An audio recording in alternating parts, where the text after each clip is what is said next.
On the day of their 6th anniversary, Nathan signed the divorce papers.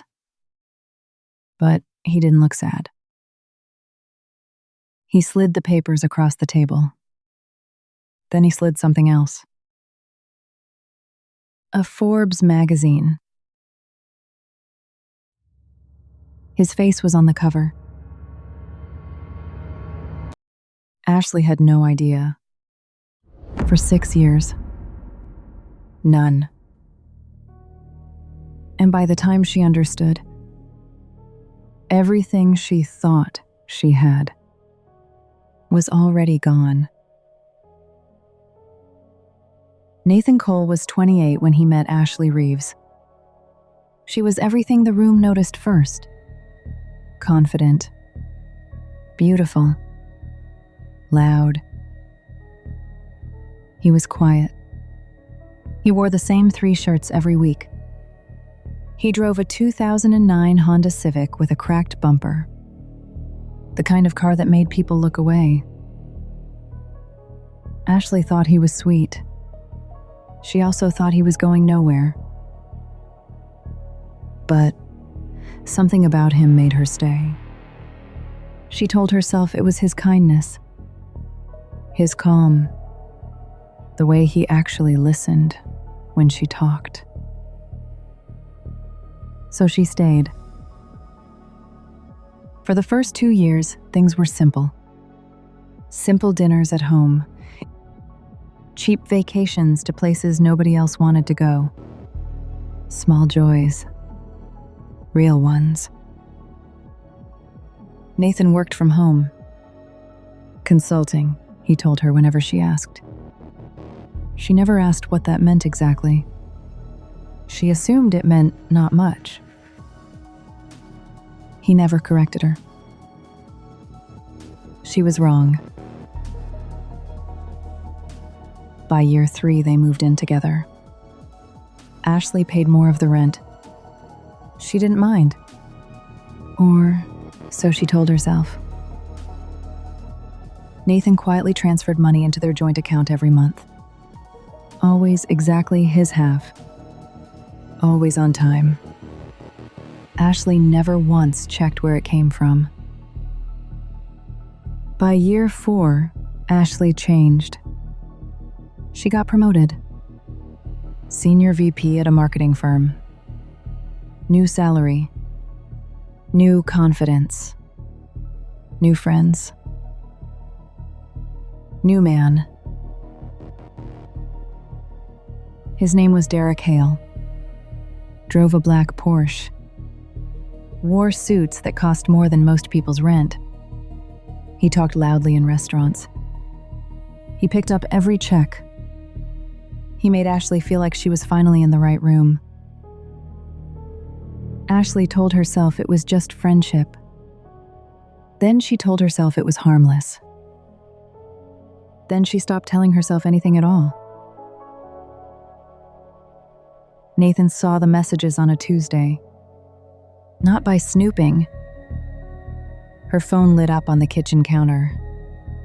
3 messages. From D. The first one said his name. The second one said a time. The third one said, "Last night was worth every lie."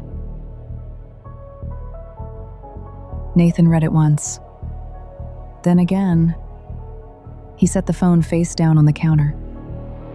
He walked to the window. He stood there for 11 minutes. He counted them. He didn't cry. He didn't break anything. He didn't call anyone. He just stood at that window and felt something inside him go completely still. And then he started planning. That evening, Ashley came home at 10 p.m. She smelled like a restaurant Nathan had never been to. He asked where she'd been. "Work dinner," she said.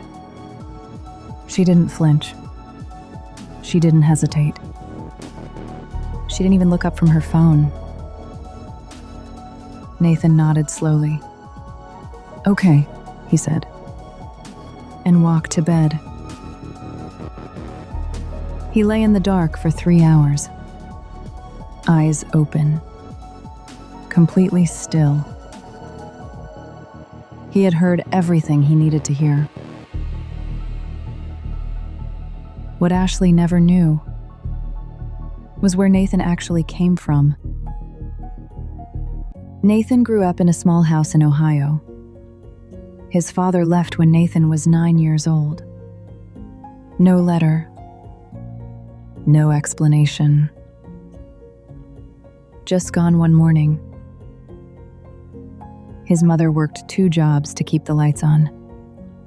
He ate school lunch because it was free. He wore clothes from donation bins without shame.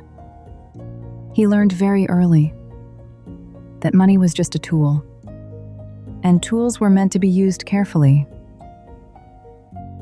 By 17, he was coding websites for local businesses. By 19, he had clients in 3 different states. By 22, he had built something that quietly changed everything. A software company started in a rented basement. 12 employees by year 1, 60 by year 2, 240 by year 3. When Nathan met Ashley, his company was already valued at $380 million. He never told her. Not because he was hiding something shameful, because he was testing something important. He had watched his mother be used her entire life by men who saw her kindness as an opportunity, by men who stayed until something better came along. Nathan swore he would never be chosen for what he owned. He wanted to be chosen for who he was, with nothing. Driving the cracked bumper Civic, wearing the 3 same shirts. So he watched Ashley carefully. How she spoke to waiters when she thought nobody noticed. How she treated strangers who could do nothing for her. How she loved him when he appeared to have nothing to offer. For 4 years, she passed every single test. Then Derek bought a Porsche, and Ashley changed her answer. 3 weeks after the messages, Ashley sat Nathan down at the kitchen table. She used words like unfulfilled and different goals. And I need someone who matches where I am now. Nathan listened to every single word. He did not interrupt. He did not argue. He just listened. Then he asked one question.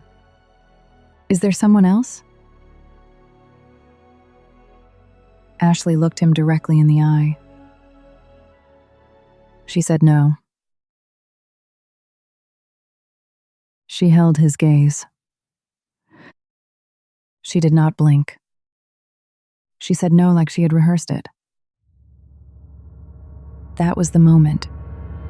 Not the messages. Not the late nights. Not the 6 years. That look. That no. Nathan went to his car. He sat in the parking garage. For 2 hours. He called no one. He texted no one. He just sat in the dark and made a decision. Enough. The next morning, Nathan made 3 phone calls before 8 a.m. First, his personal attorney. Second, his financial advisor. Third, his head of public relations. his head of public relations. Because Nathan Cole did not just run a company. He ran an empire. And now he was going to run a strategy. His attorney filed the divorce papers within 48 hours. Ashley received them on a Thursday morning. She laughed. Actually laughed. Out loud. She called Derek immediately. He told her to take Nathan for everything. "He's got nothing," Derek said. "Take the apartment. Take the savings. Make him pay for wasting your time." Ashley hired the most aggressive divorce attorney she could find. She was going to make an example of Nathan Cole. She had no idea. Nathan's legal team had been preparing for exactly 4 months. 4 months. Nathan had known about Derek since the very first message. Every text screenshot. Saved. Every dinner receipt from restaurants he recognized. Documented. Every transfer. Every date. Every lie. All of it documented. Legally. Precisely. Patiently. The courtroom moment came on a cold Wednesday. Ashley's attorney argued Nathan had hidden assets, that he had deceived her throughout the marriage, that she was owed a significant portion of everything. Technically, she wasn't entirely wrong. Nathan had never told a single direct lie, but he had never told the full truth either. The judge looked at both sides carefully. Then she removed her glasses. And she asked Nathan one question. "Why did you hide your wealth from your wife?" Nathan leaned forward slowly. He looked directly at the judge. "I wanted to know if she loved me." He paused. She answered that question herself. The courtroom went completely silent. The ruling came the following Friday morning. No marital asset claim approved. Because Ashley had signed a cohabitation agreement in year 1 of their relationship, she had signed it at a kitchen table, on a Sunday afternoon, without reading a single page. She had trusted him completely. She had signed it without a second thought. The agreement was ironclad. Written by Nathan's legal team years before the relationship became serious. Ashley walked away with exactly what she had brought in. Nothing more. But Nathan was not finished. Derek Hale worked at a marketing firm. Ashley's firm, the same firm where she had been promoted, where she had built her entire career. What neither of them knew was that Nathan's company had been a silent investor in that firm. Since 3 years before Ashley was ever hired there, her entire career, every promotion, every raise, every conference and client and title, built on his money. Nathan withdrew the investment. Legally. Quietly. All at once. The firm lost 34% of its operating capital in a single week. Layoffs began that Monday. Derek Hale was cut by Wednesday. Ashley's entire department was restructured by Friday. She was not fired. That would have been too obvious.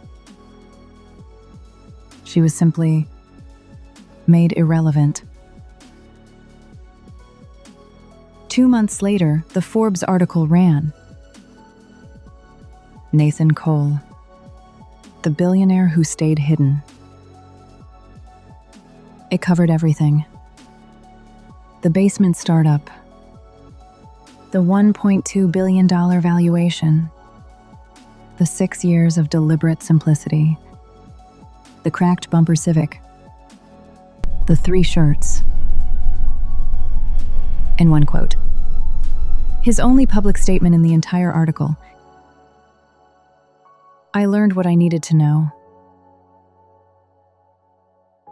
Ashley read the article in a hotel room. Derek had left 2 weeks earlier. The moment the job was gone, he was gone too. She sat alone with that magazine for a very long time. She thought about the Civic, the 3 shirts, the quiet dinners at home, the way he always listened when she talked. She thought about his face. The morning, she told him she needed more. He hadn't begged, hadn't cried, hadn't raised his voice even once. He had just nodded and walked away. Because he had already known. From the very first message, he had already known everything. Some people come into our lives and teach us things. Not with words, not with arguments, but with patience, with stillness, with the quiet dignity of someone who already knows their worth. If you are in a place right now where you are questioning your own worth, there is a book linked below that has helped thousands of people rebuild. Not loudly, quietly, the way Nathan did. Link is below if you need it.